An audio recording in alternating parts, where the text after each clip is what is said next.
தீபிகா, மிக முக்கியமாக பார்க்கப்பட வேண்டிய விடயமாக இருக்கின்றது. தமிழக வெற்றி கழகத்தினுடைய 2வது மாநாடு மதுரையில் நாளை நடைபெறக்கூடிய சூழ்நிலையில் இறுதிக்கட்ட பணியின் போது 100 அடி உயரம் கொண்ட கொடி கம்பம் அமைக்கக்கூடிய பணி மேற்கொள்ளப்பட்ட போது ஒரு நொடியில் அந்த கொடி கம்பம் அப்படியே சரிந்து விழுகிறது.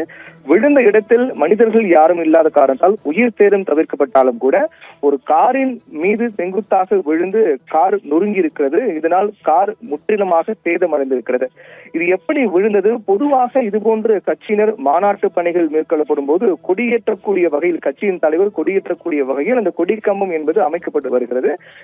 இதற்கு முன்னதாக விக்கிரவாண்டியில் நடைபெற்ற தமிழக வெற்றி கழகத்தின் முதல் மாநாட்டின் போது கூட இது போன்ற உயர்ந்த ஒரு கொடிக்கம்பம் அமைக்கப்பட்டு விஜய் அந்த கொடி ஏற்றி வைத்தார். அதே போன்று இந்த மாநாட்டிலும் நடக்க வேண்டும் என்பதற்காக இந்த 100 அடி உயரம் கொண்ட கொடி கம்பம் அமைக்கக்கூடிய பணி மேற்கொள்ளப்பட்டது. முதலில் இந்த பணி எப்படி மேற்கொள்ளப்பட்டது என்றால், இந்த 100 அடி உயரம் கொண்ட கொடி கம்பம் ஏதுவாக அந்த பேஸ் மட்டும் என்பது அதற்கு ஏற்ற வகையில் வலுவானதாக இருந்ததா என்றால் அது கேள்விக்குறிதான்.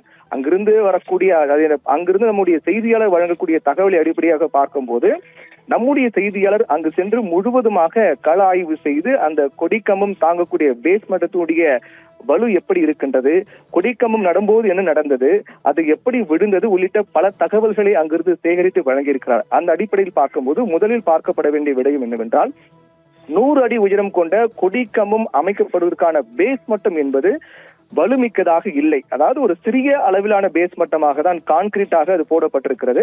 அதிலும் ஆழம் என்பது பெரிய அளவிலான அதிக ஆழம் கூட இல்லை. 100 அடி கொடிக்கம்பம் தாங்குவதற்கான ஆழம் அது இல்லை என்றும் சொல்லப்படுகிறது. ஒரு சிறிய அளவில் தான் போடப்பட்டிருக்கிறது என்றும் சொல்லப்படுகிறது.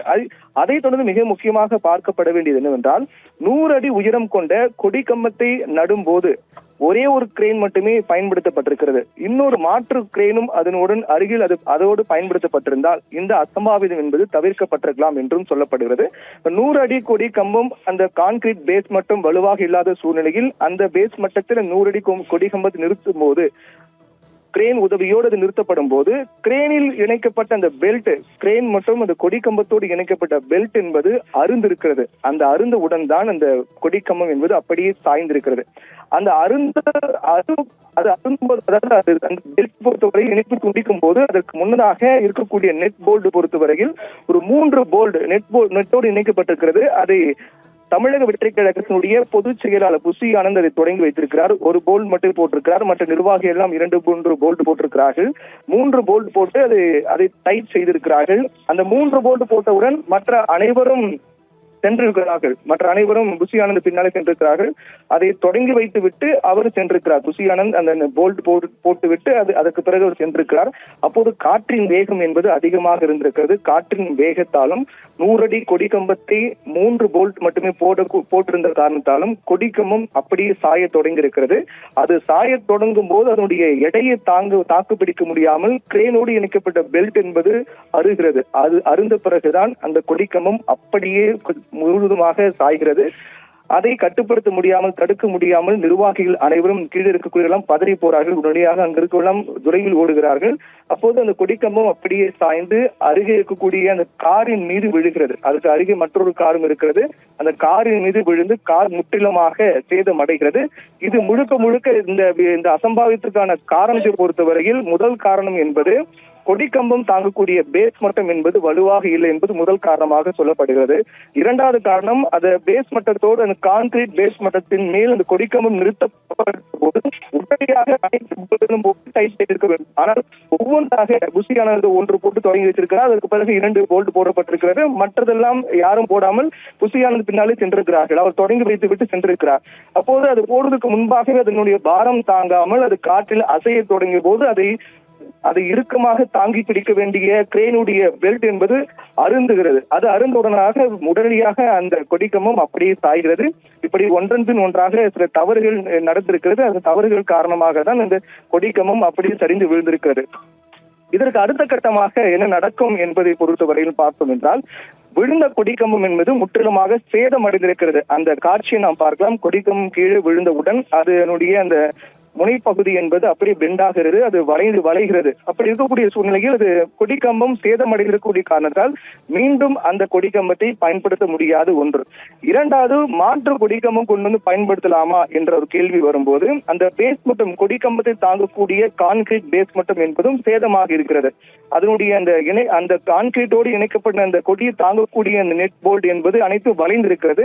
அந்த வளைந்திருக்கக்கூடியது என்பது தரமற்றதாக இருக்கக்கூடிய சூழ்நிலையில் மீண்டும் அதில் மற்றொரு கொடிக்கம்பத்தை பொருத்தலாமா என்பதும் கேள்விக்குறியாக தான் இருக்கிறது. அப்படி மீண்டும் பொருத்தினால் அதனுடைய உறுதித்தன்மை எந்த அளவுக்கு இருக்கும் என்பதும் கேள்விக்குறிதான். ஏற்கனவே கூறியது போல அது கான்கிரீட் பேஸ் மட்டும் என்பது வலு குறைந்ததாக தான் இருக்கின்றது. அப்படி என்றால் கொடி ஏற்றுவதில் சிக்கல் ஏற்பட்டிருக்கக்கூடிய நிலைதான் இருக்கிறது. முதல் மாநாட்டில் தமிழக வெற்றி கழகத்தின் தலைவர் விஜய் இது போன்ற நிகழ்வின் போது கொடியேற்றி வைத்தார். அதே போன்று இந்த இரண்டாவது மாநாட்டில் விஜய் கொடியேற்றுவதில் சிக்கல் ஏற்பட்டிருப்பதுதான் பார்க்கப்படுகிறது. இது முழுக்க முழுக்க இந்த பாதுகாப்பு ஏற்பாட்டில் குறைபாடு இருக்கிறதா என்ற ஒரு கண்ணோட்டத்திலும் பார்க்க வேண்டியிருக்கின்றது.